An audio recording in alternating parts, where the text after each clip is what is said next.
When people are trying to understand my people, I tell them, you have to go to the past. You have to go all the way back to the Atlantic. Back to when my people were sold and taken captive and thrown below deck.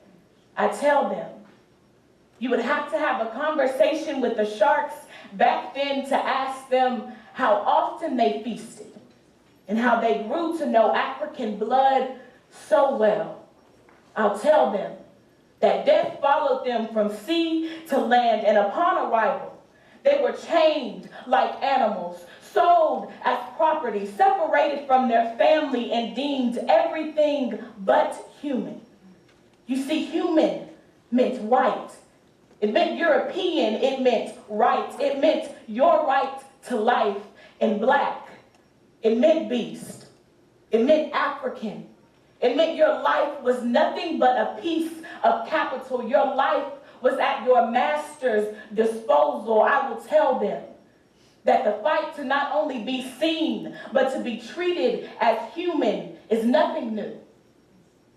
That death followed them from sea to land, that people only saw the color of one's skin, and how some people still only see the color of one's skin, that melanin formed the Jim Crow North and got you killed down south.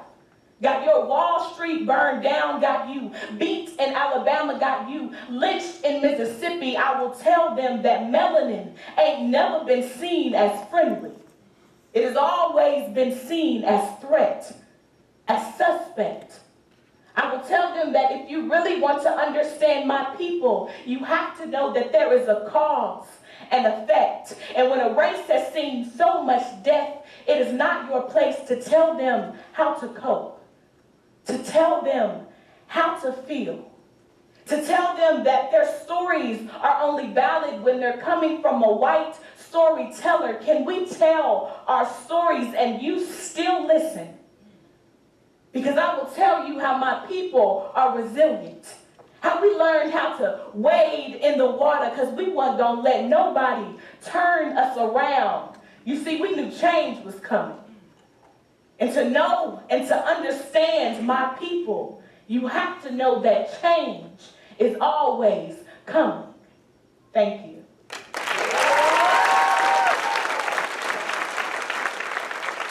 So this first piece that I did was talking about how basically change is inevitable and how change has affected my people and specifically. So this last piece that I will do is entitled, "This World is Cruel."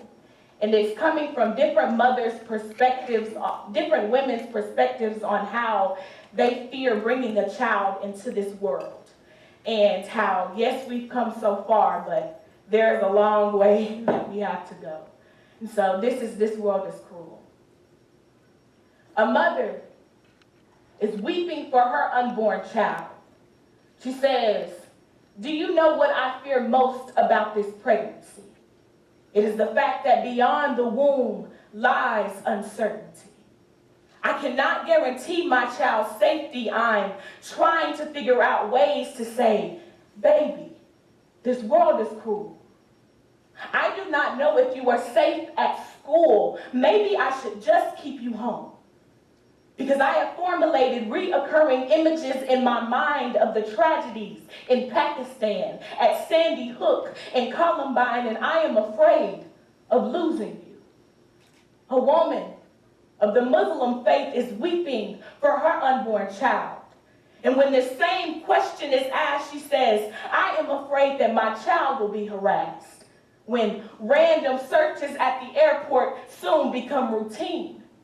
Interrogating my child as if they have a means to cause harm when someone with the same hue as them decided to make 9/11 a date to remember. Having to constantly remind my child it is not your fault that you remind them of September, and my child will ask, Lemara, Anna, why me? And I will say, baby, this world is cruel. They would have preferred that you remain naked when exiting my womb, but I covered your head. You see, there is a woman weeping for her unborn child. She says they will say that my child doesn't belong, that this land that we immigrated to is not their home. They will respect the ancestry of our food, call it Mexican, but refuse to call us by our names instead, illegal alien. And my child will ask, ¿por qué yo? Why me? And I will say, bebé, este mundo es cruel. Baby, this world is cruel. We live in a place where they refer to themselves as a melting pot, but your race they try to exclude. You see, there is a woman weeping for her unborn child. She is afraid that a tombstone will know her child's name well before a diploma. She says, my child will constantly be looking over their shoulder. No hoodie will ever see the inside of their closet. They will be constantly reminded that ghosts are what they make of our people. The system is anticipating their arrival, and as soon as my umbilical cord is cut, they will have entered into a war well before they are won. And my child will ask, Mama, why me? And I will say, baby, this world is cruel. You will have to learn to love your skin while living in a world where they categorize and marginalize people of your pigment. What a world we have created. When people take vengeance out of the Lord's hands, load their pain into a gun and aim it at a child's head, or when what is on a child's head is always associated with suicide bombers. Or when a person who is simply looking for a better life is criticized, or when you're labeled and killed because of the color of your skin. One day my child will ask, Mama, why me? And I will say, baby, this world is cruel, but I will do my best to protect you. Thank you.